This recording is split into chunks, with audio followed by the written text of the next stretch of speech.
তামিল সিনেমার পর্দায় তিনি মানেই হুইসেল, উন্মাদনা আর বক্স অফিসে বিস্ফোরণ। একসময় যিনি সিনেমার ভিলেনদের ধুলোয় মিশিয়ে দিতেন, সেই থালাপাতি বিজয় এখন বাস্তব রাজনীতির ময়দানে নেমে এমন এক বার্তা দিয়েছেন যা ভারতের রাজনৈতিক অন্দরে তৈরি করেছে তীব্র আলোড়ন। অভিনেতা থেকে পূর্ণকালীন রাজনীতিবিদে রূপ নেওয়ার পর তার সাম্প্রতিক ঘোষণা যেন সরাসরি চ্যালেঞ্জ ছুড়ে দিয়েছে দেশের বর্তমান রাজনৈতিক বাস্তবতাকে। মাত্র একটি বক্তব্য, কিন্তু সেই বক্তব্য ঘিরেই কাঁপছে দিল্লির ক্ষমতার করিডোর। আসন্ন ঈদুল আজহায় প্রকাশ্যে কুরবানিতে অংশ নেয়ার ইঙ্গিত দিয়েছেন থালাপাতি বিজয়। এটি শুধুমাত্র ধর্মীয় আচারের প্রশ্ন নয়, বিশ্লেষকদের মতে এমন অবস্থান বর্তমান ভারতের রাজনীতিতে বিস্ফোরক বার্তার সমান। যেন সাউথ ব্লকের নীরব দেয়ালে আচমকা আঘাত হেনেছে এক প্রবল ভূমিকম্প। 2026 সালের ভারতের রাজনৈতিক পরিস্থিতি এখন অগ্নিগর্ভ। কোরবানির ঈদ ঘিরে বিভিন্ন রাজ্যে পশু জবাই নিয়ে কড়াকড়ি দিন দিন বাড়ছে। কোথাও প্রশাসনের নিরাপত্তা অজুহাত, কোথাও পরিবেশের কথা, আবার কোথাও ধর্মীয় অনুভূতির প্রশ্ন তুলে একের পর এক বিধিনিষেধ চাপানো হচ্ছে। উত্তরপ্রদেশ, গুজরাট, পশ্চিমবঙ্গ থেকে শুরু করে রাজধানী দিল্লিতেও এই ইস্যু এখন তীব্র উত্তেজনার কেন্দ্রে।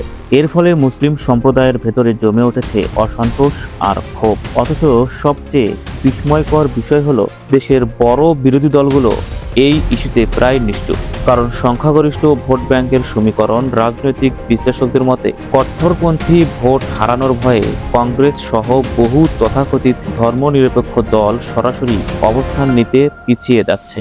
ঠিক এমন সময়ে জাতীয় আলোচনার কেন্দ্রবিন্দুতে উঠে এলেন থালাপাতি বিজয়। খবর ছড়িয়ে পড়তেই সোশ্যাল মিডিয়ায় শুরু হয় তুমুল আলোচনা। শুধু মুসলিমদের পাশে থাকার বার্তাই নয়, বরং তিনি নিজেই কুরবানির কার্যক্রমে অংশ নিতে পারেন, এমন ইঙ্গিত পরিস্থিতিকে আরও উত্তপ্ত করে তুলেছে। দিল্লির রাজনৈতিক অন্দরমহলে এখন একটাই প্রশ্ন, এত স্পষ্ট অবস্থান নেওয়ার সাহস কোথা থেকে পেলেন বিজয়? কারণ বর্তমান ভারতের রাজনৈতিক পরিবেশে এমন বক্তব্য খুব কম নেতায় প্রকাশ্যে দিতে সাহস করেন। এর আগেও তিনি বলেছিলেন, কোনো সম্প্রদায়ের উপর অন্যায় হলে তিনি চুপ করে বসে থাকবেন না।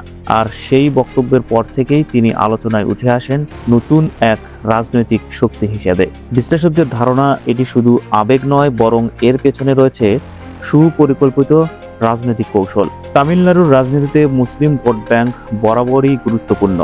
রাজনৈতিক সংকটের সময় মুসলিম নেতৃত্বের সমর্থন তার উত্থানে ভূমিকা রেখেছিল বলেও বিভিন্ন মহলে আলোচনা রয়েছে। ফলে তাদের প্রতি তার অবস্থান কেবল প্রতীকী নয়, বরং ভবিষ্যৎ রাজনীতির জন্যও অত্যন্ত তাৎপর্যপূর্ণ। রাজনীতিতে নতুন হলেও সমর্থনের দিক থেকে থালাপাতি বিজয় এখন দক্ষিণ ভারতের সবচেয়ে আলোচিত মুখগুলোর একটি। দীর্ঘদিন সিনেমায় রাজত্ব করার পর তিনি নিজস্ব রাজনৈতিক দল গঠন করেছেন। শুরু থেকেই তার বক্তব্যে একটি বিষয় পরিষ্কার, ধর্ম বা সম্প্রদায়ের প্রশ্নে তিনি আপোষ করতে রাজি নন। এর আগেও একাধিক ঘটনায় তিনি আলোচনার ঝড় তুলেছেন। মুসলিমদের সঙ্গে প্রকাশ্যে জুমার নামাজে অংশ নেওয়ার ছবি ভাইরাল হওয়ার পর গোটা দেশে শুরু হয় তীব্র বিতর্ক। সেই ঘটনার পর থেকেই অনেকেই তাকে শুধু দক্ষিণী সুপারস্টার নয়, বরং ভবিষ্যতের জাতীয় রাজনৈতিক মুখ হিসেবেও দেখতে শুরু করেন। 2014 সালের পর ভারতে গোরক্ষা রাজনীতি নতুন মাত্রা পায়। একসময় ধর্মীয় ইস্যু ধীরে ধীরে রূপ নেয় বড় রাজনৈতিক অস্ত্রে। বিভিন্ন রাজ্যে কঠোর আইন, গণপিটুনি এবং সাম্প্রদায়িক সহিংসতার ঘটনাও সামনে এসেছে বহুবার। সংবিধান ধর্মীয় স্বাধীনতার অধিকার দিলেও পশু কুরবানি নিয়ে রাজ্যভেদে আইনি জটিলতা পরিস্থিতিকে আরও সংবেদনশীল করে তুলেছে। ঠিক এই অবস্থায় বিজয়ের সাম্প্রতিক অবস্থান অনেকের কাছেই বড় রাজনৈতিক বার্তা হয়ে উঠেছে। বিশ্লেষকদের মতে এটি তাকে সংখ্যালঘুদের কাছে আস্থার প্রতীক হিসেবে প্রতিষ্ঠিত করতে পারে। একই সঙ্গে বিরোধী রাজনীতির যে শূন্যতা তৈরি হয়েছে, সেই জায়গায় নিজেকে বিকল্প শক্তি হিসেবে তুলে ধরার সুযোগও পাচ্ছেন তিনি।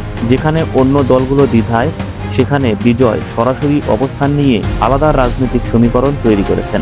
আগামী 28 মে যদি থালাপাতি বিজয় সত্যি প্রকাশ্যে কুরবানির অনুষ্ঠানে অংশ নেন, তাহলে সেটি নিছক ব্যক্তিগত সিদ্ধান্তে সীমাবদ্ধ থাকবে না, বরং সেটি হয়ে উঠতে পারে ভারতের বর্তমান সংখ্যালঘু রাজনীতির বিরুদ্ধে এক বড় প্রতীকী বার্তা। আন্তর্জাতিক পর্যায়েও এই ঘটনা আলোচনার জন্ম দিতে পারে। এখন সবার নজর একটাই প্রশ্নে, থালাপাতি বিজয় কি সত্যিই ভারতের রাজনীতির চিত্রনাট্য বদলে দিতে চলেছেন? দর্শক, আপনাদের কি মনে হয় তা কমেন্টে জানান।